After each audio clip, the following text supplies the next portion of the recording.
Good evening to everyone. I am Connie Sweeris, and I live in Grand Rapids, Michigan, which is cold right now. But I said earlier, I think it's just about as cold here. So I'm trying to warm up. But I'd like to thank you all for coming tonight to listen to our story that happened 50 years ago. I was very privileged to be on that team that walked across the border into China after 22 years of separation between the United States and China. How I got on that team was I had just won the Women's U.S. Open singles title, Women's doubles title, and mixed doubles with my husband Del, who's up here. So I was a Triple Crown winner, and I was selected to represent the United States in competition in Nagoya, Japan, which was the World Table Tennis Championships. Now, China had been in a cultural revolution back in 1971, and they had not allowed their table tennis team to compete in the World Championships for 6 years. Our World Championship was held every 2 years in different countries. And so they were out of competition for 6 years. I had never seen them play in person, so I was really excited about seeing them compete in this World Championships. Well, the last day of that competition, the Chinese extended an invitation to our U.S. team to extend our trip and go into China and play what they called friendship matches. Well, of course, we had to get our permission from our state government, because in our passports it said we were not allowed to enter a communist-controlled country. So they took our passports to the U.S. Embassy in Nagoya, Japan, and they just took a black permanent marker and crossed that section out and gave our passports back to us and said, "You're good to go." So that was really interesting. But we did have approval from our State Department to do that. Well, I have to say that we traveled from Nagoya, Japan to Tokyo, and then from Tokyo to Hong Kong. And from there we had to get on a train and take our luggage with us and get off the train and walk across a bridge into China. And on that bridge was a Red Guard army with rifles. And I will have to tell you, at that point, I was really apprehensive, but yet in my mind, I was really excited, because the Chinese have won many, many world championships in singles and doubles, and they were known to be the best in the world in table tennis. And also the fact that the Chinese had invited us in. I knew very little about China at that point. It had been, since 1949, no American had been into China. So all I knew was what I had read in history books or heard on the news about China. So, like I said, I was really nervous about walking across that bridge into a country that I knew very little about. But once we got across the bridge, they took our passports, and we were greeted very warmly. And from that point on, it was nothing but really pleasant conversations and getting to know the Chinese table tennis players.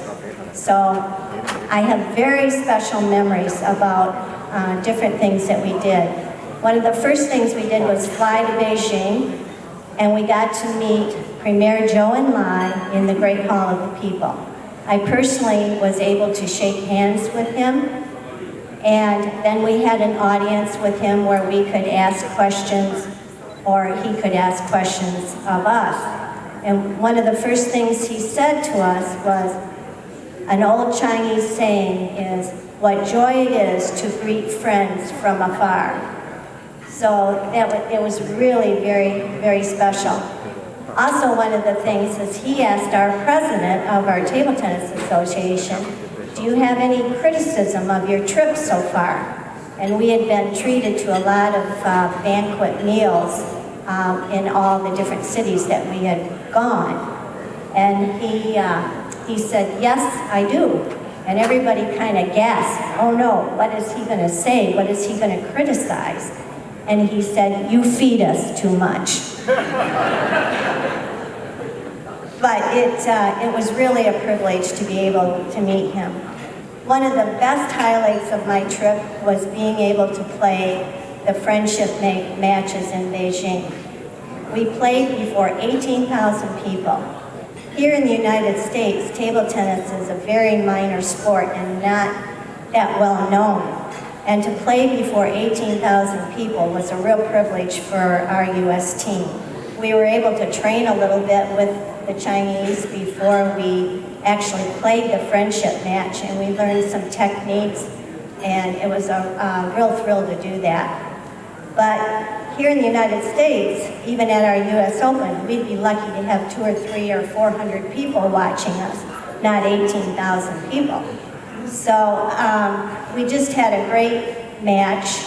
We were victory over 2 or 3 of the matches, and I said they were really friendly matches because they could have really beat us pretty badly because we were ranked about 18 or 19 in the world, and they're usually ranked right at number 1. So they were very friendly, and they called them friendship first, competition second, which is a very good motto for that. One of the funniest things that happened to me was we were having a banquet such as this, and we were celebrating friendship between our 2 countries and ending separation between our 2 countries with this cultural exchange.